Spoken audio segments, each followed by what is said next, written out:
성경 말씀 읽어드리겠습니다. 출애굽기 24장 1절부터 11절까지 읽어드립니다. 또 모세에게 이르시되 너는 아론과 나답과 아비후와 이스라엘 장로 70명과 함께 여호와께로 올라와 멀리서 경배하고 너 모세만 여호와께 가까이 나아오고 그들은 가까이 나아오지 말며 백성은 너와 함께 올라오지 말지니라. 모세가 와서 여호와의 모든 말씀과 그의 모든 율례를 백성에게 전하며 그들이 한 소리로 응답하여 이르되 여호와께서 말씀하신 모든 것을 우리가 준행하리이다.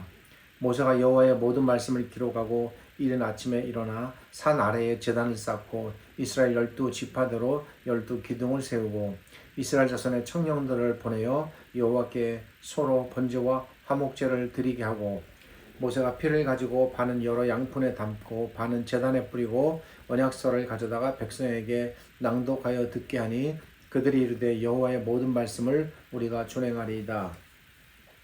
모세가 그 피를 가지고 백성에게 뿌리며 이르되 이는 여호와께서 이 모든 말씀에 대하여 너희와 세우신 언약의 피니라. 모세와 아론과 나답과 아비후와 이스라엘 장로 70인이 올라가서 이스라엘의 하나님을 보니 그의 발 아래에는 청옥을 편 듯하고 하늘같이 청명하더라. 하나님이 이스라엘 자손의 존귀한 자들에게 손을 대지 아니하셨고 그들은 하나님을 뵙고 먹고 마셨더라. 아멘. 지난 시간에 이어 오늘 이 본문을 두 번째로 대합니다. 지난 시간에는 본문의 이해를 돕기 위해 준비하는 시간을 가졌습니다. 지난 시간에 말씀드린 내용은 성경이 말하는 언약의 특징은 무엇인가 였습니다. 성경이 말하는 언약의 특징을 우선 잘 이해하는 것이 우리가 본문을 이해하는데 매우 중요하기 때문입니다. 지난 주일에 말씀드렸듯이 당시 언약은 성경 안에만 존재하는 것이 아니라 일종의 조약과 같은 형태로 존재했습니다. 개인 간의 거래에도 언약이라는 이름으로 맺어졌고 내용은 조약이지만 이름은 언약이라는 이름으로 그렇게 맺어졌고 또한 국가 간의 조약을 맺을 때에도 언약이라는 이름으로 행해졌습니다. 뿐만 아니라 왕이 신하나 백성들의 충성을 다짐받기 위해서도 언약이라는 형태로 조약이 맺어졌습니다. 요약하면 당시에는 아브라함 시대를 비롯해서 그 전후 시대와 그리고 구약 시대 전반에 걸쳐서 언약은 이스라엘 민족뿐만 아니라 고대의 히타이트 민족과 그리고 이스라엘 주변의 모든 이방 나라들에서 보편적으로 행해졌던 조약의 한 형태였던 것입니다. 야곱이 라반을 떠날 때 그때에도 일종의 조약의 내용상은 조약인데 그때도 언약이라는 이름으로 이런 의식이 맺어지는 걸 우리가 또 볼 수 있습니다. 이렇게 언약이 당시에 보편적인 조약의 형태로 있었음에도 불구하고 당시의 언약들에는 나타나지 않는 오직 성경에만 나타날 수 있는 언약적인 특징이 있었습니다. 그것은 당시의 언약은 모두 살아있는 대상을 상대로 산자들끼리 맺어져야 하는 것이었다면 성경에 나타나는 하나님의 언약은 이 땅에 태어나지 않은 존재, 즉 장차 태어날 후손들도 언약의 대상에 포함되었다는 사실입니다. 이를 설명드리기 위해 하나님께서 노아와 언약을 맺으실 때에 장차 노아를 통해 태어날 후손도 언약에 포함시키셨고 아브라함과 언약을 맺으실 때에도 장차 400여 년 후에 태어날 아브라함의 후손들 이스라엘 백성이 되겠습니다. 그들도 이 언약 안에 포함시키었다는 것을 말씀드렸습니다. 이러한 원리로 하나님께서는 우리와도 같은 방식으로 언약을 맺으셨음을 말씀드렸습니다. 그러니까 이걸 기반으로 우리가 생각해 볼 때 우리가 이미 이 땅에 태어나기 전, 우리가 이 땅에 존재하기 전부터 하나님께서는 우리를 하나님의 언약 백성 안에 이미 들게 하셨고 그리고 우리를 이제 때가 되니까 언약 백성으로 살게 하시기 위해서 우리 각 신자들을 이 땅에 내보내신 것입니다. 그것이 우리의 태어남, 이 땅에 존재하는 그 과정이 되겠습니다. 이것이 지난 주일에 말씀드린 내용의 핵심이었습니다. 오늘은 이어서 그렇게 하나님께서 맺으신 언약이 하나의 형식을 통해 세상에 어떤 방식으로 선포되고 나타나는가에 대해 생각해 보려고 합니다. 언약이라는 것이 갖는 본질은 관계다라고 제가 많이 말씀을 드렸으니까 잘 아실 것입니다. 이 언약이라는 것은 관계를 말하는 것이기 때문에 언약은 본질적으로 눈에 보이지 않습니다. 우리가 누구는 하나님의 백성이고 누구는 하나님의 백성이 아니다. 이 관계가 길에 다니는 사람들에게 나타나지 않습니다. 얼굴에 써 있는 것도 아니고 어떤 몸의 신체적인 변화를 통해서 전혀 알 수 없습니다. 왜? 언약은 관계이기 때문에 눈에 안 보이기 때문입니다. 언약은 이렇게 하나님께서 누구누구를 자기의 백성으로 삼으셨다. 여기에 초점이 맞춰져 있기 때문에 안 보입니다. 그러기에 이러한 관계를 나타내는 언약은 보이지 않는데, 비록 언약이 존재하고 세워졌다고 해도 그러기에 언약은 사람의 눈에 보이지 않습니다.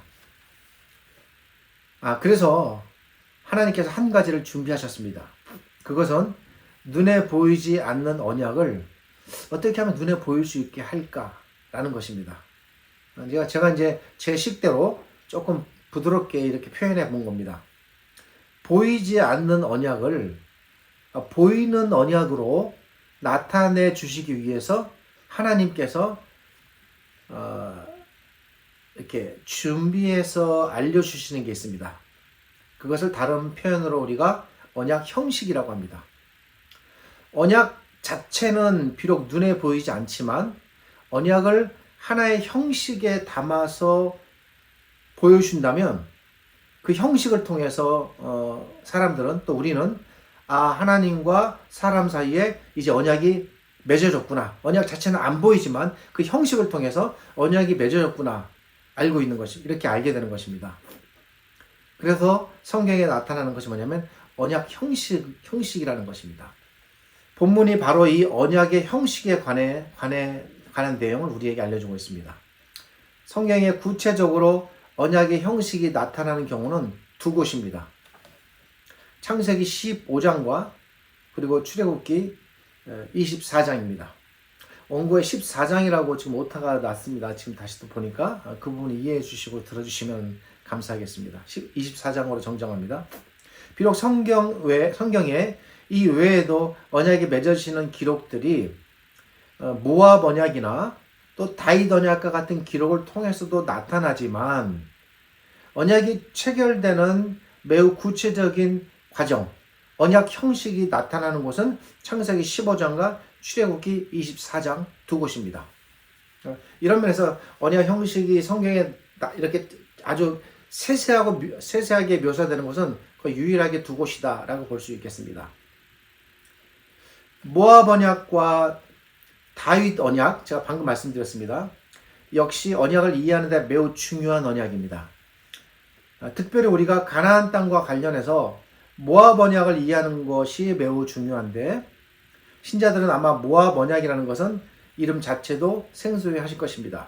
제가 이전에 연관된 설교를 말씀드릴 때 나중에 기회가 되면 모압 언약에 대해서 좀 설명드리겠다라고 전에 이렇게 말씀드린 적이 있는데, 오늘은 이 부분을 조금 짚고 넘어가려고 합니다.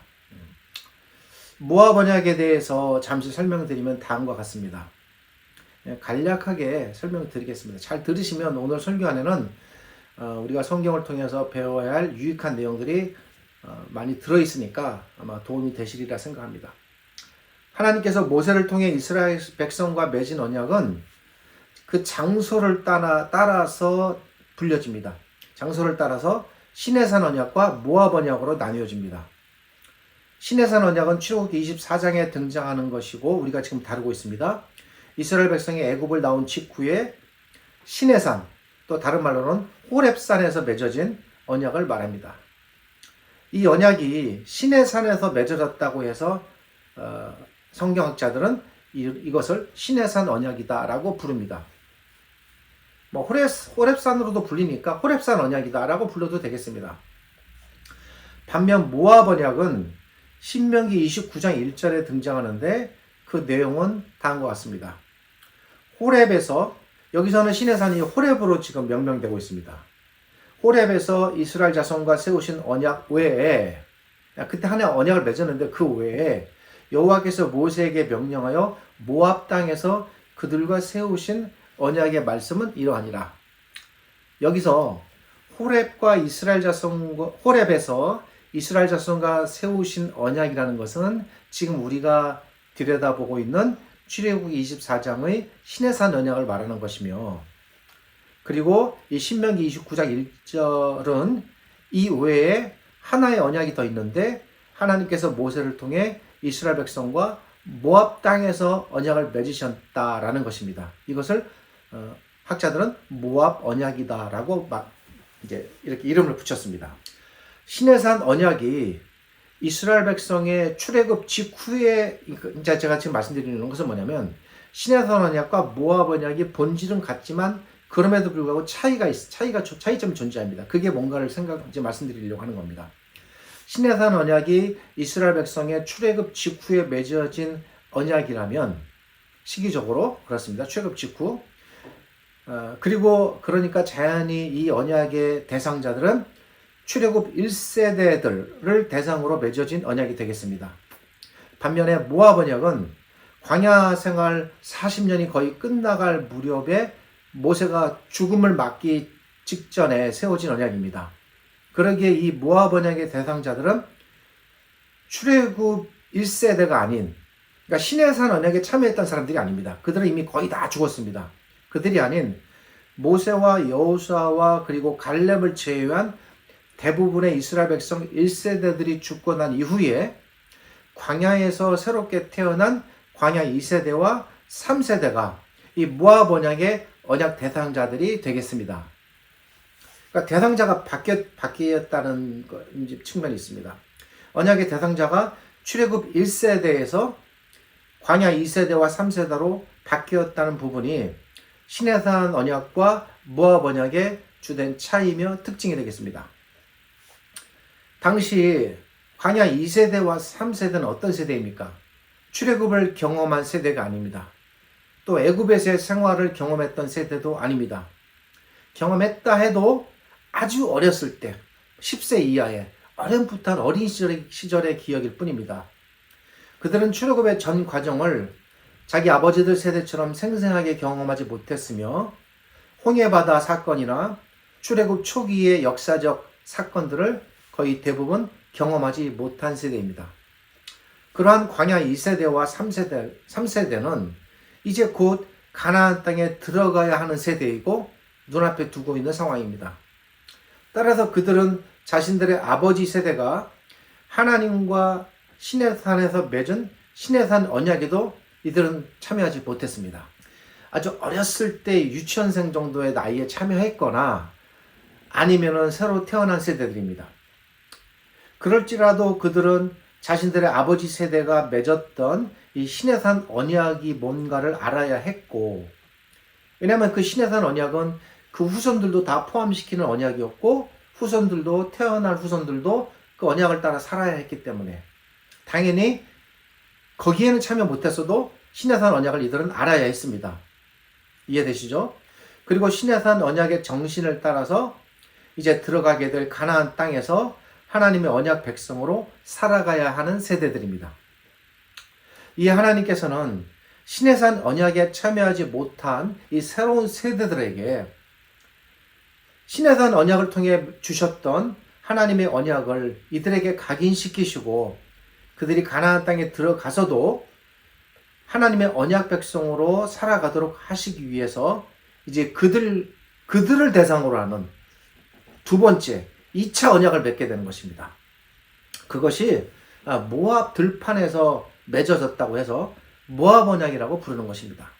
그러니까 시내산 언약과 모압 언약은 여러 면에서 같습니다. 언약의 정신도 같고 본질도 같고 두 언약 다 모세를 중보절에서 맺어졌다는 것도 같지만 언약의 대상이 달라졌다는 것이, 그리고 상황이 달라졌다는 것이 특징이겠습니다.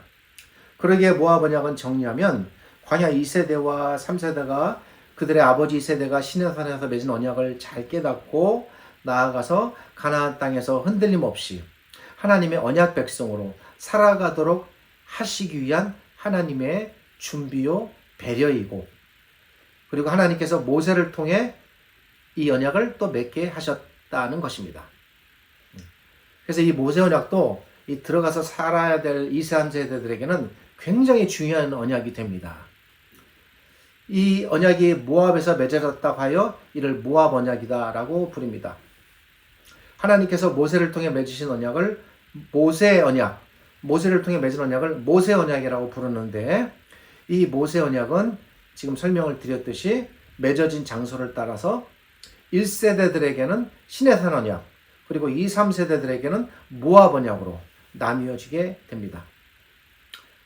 잠시 옆으로 나갔습니다만 그래도 또 우리가 이 본문이 아니면 살펴볼 기회가 없을 것 같아서 잠시 설명을 드렸습니다. 자, 다시 본문으로 들어옵니다. 말씀드렸듯이 언약이 맺어지는 구체적인 과정이 창세기 15장과 출애굽기 24장에 나타나는데, 여기서도 또 언약의 형식이 체결 과정이 15장과 출애굽기 24장에 다 나타나는데, 여기서도 또 차이가 있습니다. 그 차이가 뭔가 오늘 생각해 보려고 합니다. 창세기 15장은 하나님께서 아브라함과 언약을 맺으시는 내용이고, 출애굽기 24장은 하나님께서 모세를 통해 이스라엘 백성과 언약을 맺으시는 내용입니다. 창세기 15장에서 하나님께서 아브라함과 맺으신 언약을 우리는 아브라함 언약이라고 부릅니다. 출애굽기 24장에서 맺어진 언약을 크게는 모세 언약, 그리고 장소를 따라서는 시내산 언약이라고 부릅니다.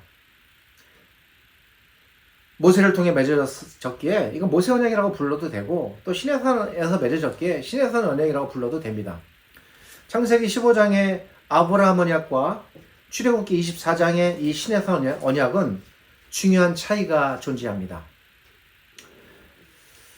제가 전에 창세기 설교를 쭉 하다가 이제 잠시 쉬고 1년간 구약의 다른 부분들을 함으로써 이 15장까지는 들여다보지 못했는데, 오늘 간략하게 말씀드리고 이제 요 출애굽기 설교 끝나면 창세기를 좀 진행하려고 합니다. 그때 조금 더 자세하게 말씀을 드리도록 하겠습니다만, 기본적인 것은 오늘 말씀을 드립니다. 먼저 언약의 대상이 다릅니다.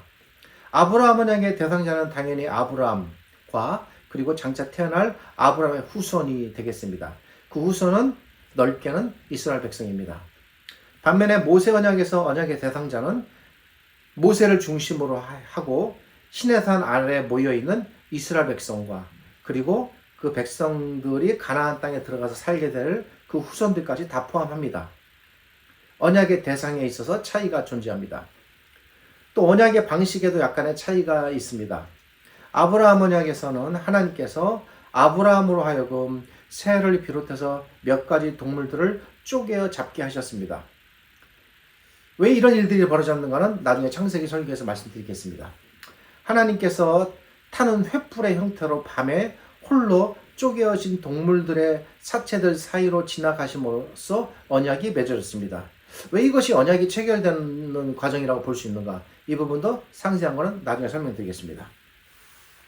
오늘은 아브라함 언약이 뭔가를 설명하는 시간이 아니기에 아주 개략적인 것만 말씀드립니다. 반면 시내산 언약에서는 이스라엘 백성이 언약의 현장에 직접 참여하게 됩니다. 5절을 보면 시내산 언약에서는 하나님께서 소를 잡게 하시고 그 피를 그릇에 담아 백성에게 뿌리게 하심으로써 이스라엘 백성을 언약 안에 참여시키는 모습이 등장합니다. 이게 중요한 차이점입니다. 창세기 15장 아브라함에서는 아브라함이 언약에 참여하는 장면이 등장하지 않습니다. 근데 이 출애굽기 24장의 시내산 언약에서는 이스라엘 백성이 언약에 참여하는 장면이 등장한다는 것입니다. 이 부분이 차이점입니다. 창세기 15장의 아브라함 언약에서는 하나님께서만 홀로 스스로 타는 횃불로 나타나셔서 쪼개진 동물들의 사체들 사이로 지나가심으로써 언약에 참여하는 주 대상을 하나님 자신에게로 국한시키셨습니다. 당시 특징은 아브라함은 동물들 사이로 지나가지 않고 또 아브라함에게 어떤 피가 뿌려진 것도 아닙니다.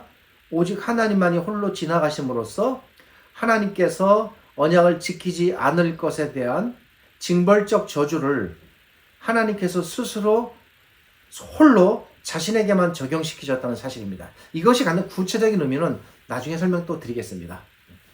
이 정도로 그냥 이해하시면 좋을 듯 합니다. 오늘은. 당시 언약은 하나님께서 장차 아브라함의 후손을 번성시키시고 가나안 땅을 주시겠다는 것, 이 두 가지입니다. 후손과 땅, 이 두 가지 약속. 근데 하나님께서 만약 이 두 가지 중에 하나라도 지키지 않으신다면 스스로 자신이 쪼개진 짐승과 같이 저주를 받아도 좋겠다라는 하나님 자신에 대한 죽음의 맹세가 이 속에 들어 있었습니다. 하나님께서는 마침내 이 언약대로 400여 년 후에 이스라엘 백성을 애굽에서 번성케 하신 후에 그들을 애굽에서 나오게 하시고 그리고 마침내는 가나안 땅에 들어가게 하심으로써 약속 후손과 땅에 대한 두 가지 약속을 다 지켜내셨습니다. 그러니까 아브라함과 맺으신 언약은 지켜진 겁니다. 그런데 출애굽기 24장에 나타나는 모세 언약, 즉 여기 시내산에서 맺어지는 이 시내산 언약에서는 그 대상이 확장됩니다. 확장된 대상은 이스라엘 백성입니다. 본문을 잘 살펴보시기 바랍니다. 특별히 6절과 8절을 유의해서 살펴보셔야 합니다. 6절과 8절은 언약에 참여하는 대상이 창세기 15장에서는 아브라함 한 사람이었는데 그 창세기 15장, 그러니까 언약의 대상자 아브라함이었는데 그 대상이 이스라엘 백성 전체로 확장되었음을 알려줍니다. 6절을 보면 하나님께서 소를 잡아 그 피를 단에 뿌리게 하십니다. 이 말은 언약의 대상에 1차적으로 먼저 참여하는 대상이 하나님 자신이었음을 상징적으로 알려줍니다. 그러니까 언약은 아까 제가 말씀드렸듯이 눈에 안 보입니다. 근데 그걸 눈에 보이도록 하기 위해서 이런 형식을 갖게 하시는 겁니다. 단에 뿌려짐으로써 하나님이 지금 언약 안에 들어오고 계시는구나. 이렇게 아는 겁니다. 당시 하나님께서 계신 곳을 나타내는 것은 거룩하게 세워진 제단이었습니다. 그런데 하나님께서 쪼개진 소의 피를 제단에 뿌리라고 하셨다는 것은 하나님께서 먼저 스스로 언약의 자리로 나아가셨음을 상징적으로 알려주는 형식이라 볼 수 있습니다. 그 다음에 8절을 보겠습니다. 8절을 보면 소의 피를 백성에게 뿌리게 합니다. 또 그 백성을 상징하는 12개의 돌 기둥을 또 하나님께서 세우게 하십니다. 무엇을 의미합니까? 하나님께서 언약 대상자로 자신만 참여하신 것이 아니라 이스라엘 백성도 이 언약의 자리로 들어오라 라고 참여시키셨음을 또 상징적으로 알려줍니다. 창세기 15장의 아브라함 언약에서는 하나님 홀로 언약에 참여하시고 하나님 홀로 자신의 생명을 걸고 자신의 약속을 지키겠다라는 것을 언약으로 표현하셨다면, 그리고 언약을 지키지 않으면 내가 쪼개진 짐승처럼 저주받아도 좋다라는 언약적 다짐이 그 속에 들어있었다면, 출애굽기 24장에서는 소가 쪼개어져 죽임을 당하고 그 소의 피가 하나님을 상징하는 제단과 또 이스라엘 백성을 상징하는 12돌 기둥에 뿌려짐으로써 언약의 대상자로 하나님과 이스라엘 백성이 모두 지금 다 이 언약 안에 들어와 있음을 알려주는 겁니다. 우선 하나님이 언약에 참여하셨다는 것은 그 원리는 창세기 15장에 등장했던 아브라함 언약과 같습니다. 아브라함 언약에서도 그러했듯 소가 죽임을 당했고 그 피가 하나님의 제단에 뿌려졌다는 것은 만약 하나님께서 언약을 지키지 않으면 쪼개진 소처럼 하나님 스스로 쪼김을 받아도 좋다, 죽임을 당해도 좋다라는 스스로에 대한 굉장히 무서운 하나님의 맹세라고 볼 수 있습니다. 그럼 이스라엘 백성들이 여기서 느껴지는 하나님께서 다짐하시는 다짐의 내용은 무엇이었을까요? 두 가지였습니다. 결코 이스라엘 백성을 하나님의 언약 백성으로부터 버리지 않는다. 설령 그들이 그 어떤 잘못을 범해도 하나님께서 결코 자기 백성 버리지 않는다. 두 번째, 하나님께서는 우리를 애굽에서 나와서 가나안을 향하여 지금 인도하고 계시니 반드시 우리를 가나안 땅에 들어가서 정착하게 하실 것이다. 이 두 가지입니다. 이 두 가지 중에 하나라도 만약에 지켜지지 않는다면 내가 이 소처럼 내가 이런 저주를 받아도 좋다라는 하나님의 언약적 다짐이 이 안에 들어있는 것입니다. 하나님께서 이스라엘 백성을 버리신다거나 가나안 땅을 주지 않으신다면 스스로 쪼개진 소처럼 죽임을 당해도 좋다라는 다짐과 맹세가 이 의식 안에 담겨 있었습니다. 이것이 우리가 모세의 언약, 즉 시내산 언약을 이해하는 데 있어서 매우 중요합니다. 우리는 출애굽기와 레위기, 민수기, 신명기 그리고 여호수아서를 읽으면서 이스라엘 백성의 무수한 반역과 실패를 읽습니다. 그렇게 끝도 없이 반복되는 그들의 반역에도 불구하고 하나님께서 수없이 참으시고 용서하시고 끈질기게 견디시면서 이스라엘 백성을 이끌고 가나안 땅으로 결국은 들어가십니다. 하나님께서 이렇게 거의 무한에 가까울 정도로 참으시고 그들을 받아들이시며 약속의 땅 가나안으로 마침내 들어가시는 이 모든 하나님의 행동의 근거가 무엇이겠습니까? 그것이 어디서 한 것입니까? 그것이 바로 이 시내산 언약입니다. 시내산 언약으로부터 출발되는 겁니다. 근거가 여기에 있습니다. 우리 하나님께서는 결코 이루지 못할 말, 또 마음에도 없는 말, 헛된 말을 하시는 분이 아닙니다. 우리 하나님께서는 결코 또 사람처럼 그때그때 상황에 따라 말로 적당하게 생색내고 어려움이 생기면 뒤로 빠지시는 그런 분이 아닙니다. 적절한 비유인지 모르겠습니다만 사람으로 표현하면 우리 하나님께서는 온전히 완벽하신 정의로우신 분이시며 온전히 완벽히 신의로 가득하신 분이십니다. 하나님의 신의는 결코 퇴색되거나 무너지지 않습니다. 하나님께서는 자신의 언약을 지키시기 위해 하나님과 자기 백성 사이에 맺으신 언약을 끝까지 붙드시기 위해서 결코 물러서거나 포기하지 않으십니다. 이것이 하나님의 언약이 갖는 특징입니다.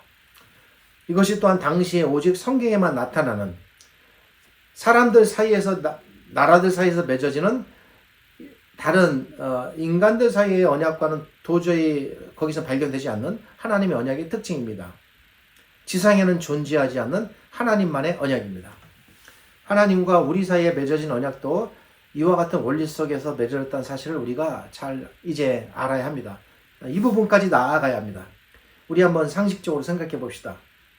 하나님께서 그 옛날 아브라함과 언약을 맺으실 때에 그 언약을 나타내기 위해서 그 저주를 상징하는 걸로 무엇을 쪼개셨습니까? 새와 몇몇 작은 짐승들을 쪼개놓고 언약을 맺으셨습니다. 하나님께서 아브라함과 맺은 언약에 포함된 약속의 내용은 후손과 가나안 땅이었습니다.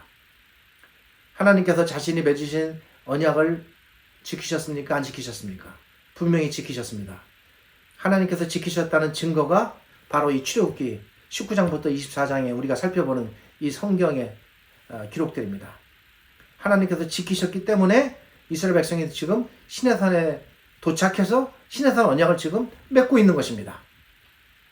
그리고 그들이 지금 가나안 땅을 향하고 있습니다. 또 하나님께서는 시내산에서 소를 잡아 소의 피를 제단에 뿌리고 언약으로 맹세하셨습니다. 하나님께서 이 시내산에서의 언약을 지키셨습니까? 안 지키셨습니까?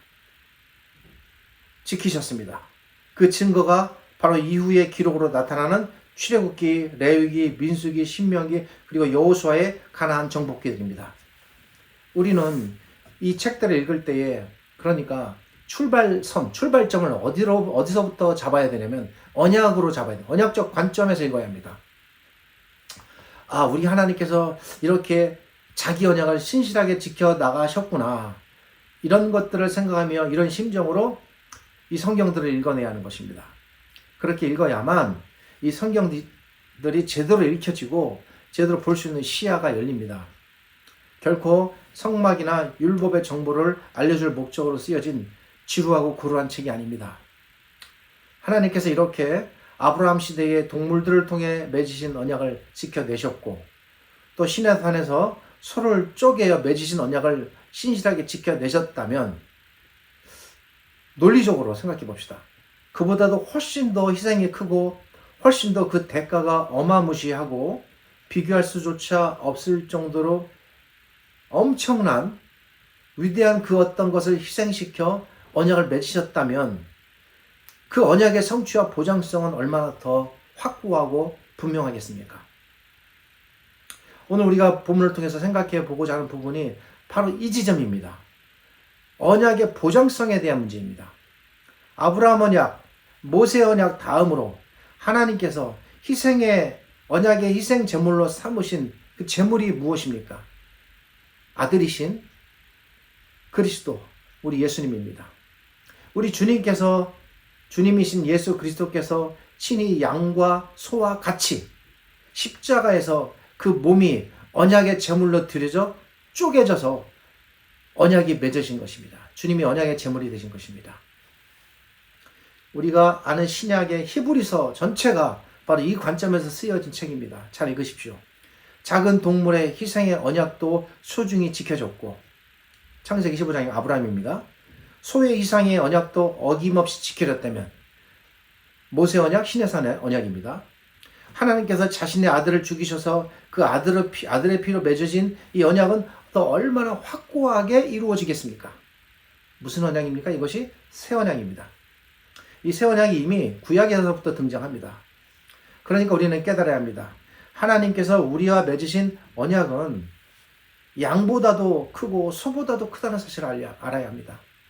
하나님께서 우리와 맺으신 언약이 이토록 소중하고 엄중하다는 사실을 잘 이해하고자 하는 것이 오늘 제 설교의 목표입니다. 그래서 사도들은 초대교회 신자들에게 이 부분을 굉장히 중요하게 집중적으로 강조해서 가르쳤습니다. 모든 사도들이 이 부분에 대해서 집중하고 강조했지만 그 가운데 누구보다도 더 분명하게 제가 생각할 때 가르치는 한 분 사도가 있는데 바로 사도 바울입니다. 바울 사도께서 로마서 8장에서 그리스도를 통해 맺어진 이 새 언약이 얼마나 확고한 언약인가를 분명히 증거하고 있습니다. 시간상 로마서 8장을 다 소개할 수는 없고 간략히 부분적으로 언급해드리면 누가 우리를 그리스도의 사랑에서 끊으리요? 환난이나 공고나 핍박이나 기근이나 적시나 위험이나 칼이라. 중간에 생략하겠습니다. 내가 확신하노니 사망이나 생명이나 천사들이나 권세자들이나 현재 일이나 장래 일이나 능력이나 높음이나 기품이나 다른 아무 피조물이라도 우리를 우리 주 그리스도 예수 안에 있는 하나님의 사랑에서, 이 말이 주 그리스도 예수를 통해서 맺어진 하나님께서 맺어주신 새 언약 안에서 이렇게 풀어볼 수 있습니다. 거기서 우리를 끊을 수 없으리라. 어떻습니까? 하나님께서 그리스도를 통해 우리와 맺으신 언약이 얼마나 든든하고 확고한 언약으로 느껴지십니까? 세상의 그 무엇도, 세상의 그 누구도, 세상의 그 어떤 세력도, 어떤 영적 세력이나 사탄도 결코 우리를 이 하나님의 언약으로부터 떼어놓을 수 없다라는 것이 바울 사도의 논점입니다. 하나님께서 우리와 맺으신 모든 약속의 내용들, 하나님께서 우리에게 주시겠다는 모든 약속의 복들을 우리는 이 언약의 틀 속에서 이해하면 참 좋겠습니다. 그래서 흔들림 없이 두려움 없이 날마다 믿음으로 나아갈 수 있는 근거가 여기에 있는 겁니다. 우리의 힘과 노력으로 나아간다면 너무 힘듭니다. 그렇지 않습니다. 우리의 죄사함, 우리의 영생, 우리에게 주신 하나님의 나라, 장차 우리가 맛볼 천국에서의 복된 삶, 우리의 영원한 부활, 이 땅에서의 수고와 헌신에 대한 하나님의 값진 보상 등, 이 모든 것들이 전부 언약을 통해서 보장되고 주어지고 있고 또 주어질 것입니다. 마치 그 옛날 가나안 땅에 들어가기 전에는 도저히 존재할 것 같지 않은, 우리가 들어갈 수 없을 땅처럼 그 광야 이스라엘 백성들에게는 늘 꿈처럼 여겨졌지만, 그러나 마침내 그들이 그 속에 들어갔듯이 우리에게 이런 모든 천국의 복된 복들이 안개 같고 우리에게 다가오지 않을 것 같고 우리가 정말 그걸 맛보고 들어갈 수 있을까라는 약간의 두려움과 흔들림이 있겠지만, 성경을 통해 볼 때 분명히 들어간다는 것입니다. 아브라함 언약도 성취되었고 모세 언약도 성취되었다는 이 사실을 통해서 우리는 아들이신 예수 그리스도의 피로 우리와 맺어진 이 새 언약이 반드시 어김없이 그리고 빠짐없이 다 성취되고 완성되리라는 거룩한 믿음의 확신을 떨쳐버릴 수가 없는 것입니다. 우리 하나님께서 우리의 주님을 통해 우리와 맺으신 이 거룩한 피의 언약, 이것이 우리 믿음의 전체 기반이 되며 토대가 됩니다. 우리 믿음의 시작, 우리가 자꾸 믿음 그러는데 생각해 보십시오. 좀 생각을 하고 우리는 좀 이런 말도 할 필요가 있습니다. 그 믿음의 시작과 성경적 기반이 어디에 있는 겁니까? 우리 믿음의 시작, 우리 믿음의 출발, 그리고 믿음이 나아갈 방향과 소망, 그리고 마침내 이 믿음이 성취될 일들, 이 모든 것들이 하나님의 언약에 기반하며 하나님의 언약으로부터 출발합니다. 새해를 맞아 하나님의 언약을 잘 이해하시고 붙드심으로써 2025년이 시작되기를 바랍니다. 그래서 새해는 지난해보다 더 분명히, 더 확고히 우리 주님 예수 그리스도를 붙들고 따라가는 한 해가 되시기를 소망합니다. 어떤 경우에 있어서도 흔들리지 마시기를 말씀을 전하는 자의 입장에서 사랑하는 우리 신자들에게 간절히 소망합니다. 하나님께서 우리와 피로 맺으신 이 피의 언약, 이 거룩한 언약을 언제나 마음에 새기고 바위에 새겨진 글씨가 수백 년이 지나도 없어지지 않고 후손들이 읽을 수 있는 것처럼 우리 마음에 언약을 새겨야 합니다. 오늘은 여기까지 말씀을 드립니다. 다음 시간에 이어서 이 본문을 통해서 우리가 조금 더 들여다볼 몇 가지 중요한 내용들이 있습니다. 우리가 더 살펴보아야 할 귀중한 내용, 보석과 같은 것들이 있는데 다음 시간에 또 이어서 계속 찾아보도록 하겠습니다. 기도하겠습니다. 하나님 감사합니다. 오늘 하나님의 언약 두 번째 시간을 갖고 출애굽기 24장을 함께 나누게 하심을 감사드립니다. 우리 모든 신자들이 각자의 마음에 하나님의 언약이 얼마나 흔들림 없고 값진 것이고 우리의 신앙 전체를 붙들고 나아가도록 하는 신앙의 동력인가를 잘 깨닫게 하시고 이 언약을 기반으로 해서 우리의 믿음이 흔들리지 않게 하시고 우리의 소망 또한 흔들리지 않게 하시고 당장에 닥치는 크고 작은 두려움과 시험과 유혹과 환난이 있겠지만 이 모든 것들을 우리가 잘 견뎌내고 또 극복해서 언제나 더 성숙한 믿음의 자녀로 하나님의 백성으로 이 땅을 살아가는 우리 신자들이 되기를 바랍니다. 지금 우리 주님 예수 그리스도의 은혜와 저희를 지극히 사랑하시는 아버지 하나님의 크신 사랑과 오늘 이 언약에 대한 말씀을 우리에게 듣게 하시고 깨닫게 하셔서 이끄시는 성령 하나님의 함께 하심이 하나님의 언약 안에 머물며 언약만을 붙들고 언약을 통해서 삶을 살아가려고 하는 모든 신자들에게 하나님께서 주시는 언약의 복이 가득하시기를 우리 주님 예수 그리스도의 이름으로 축복하며 기도드립니다. 아멘.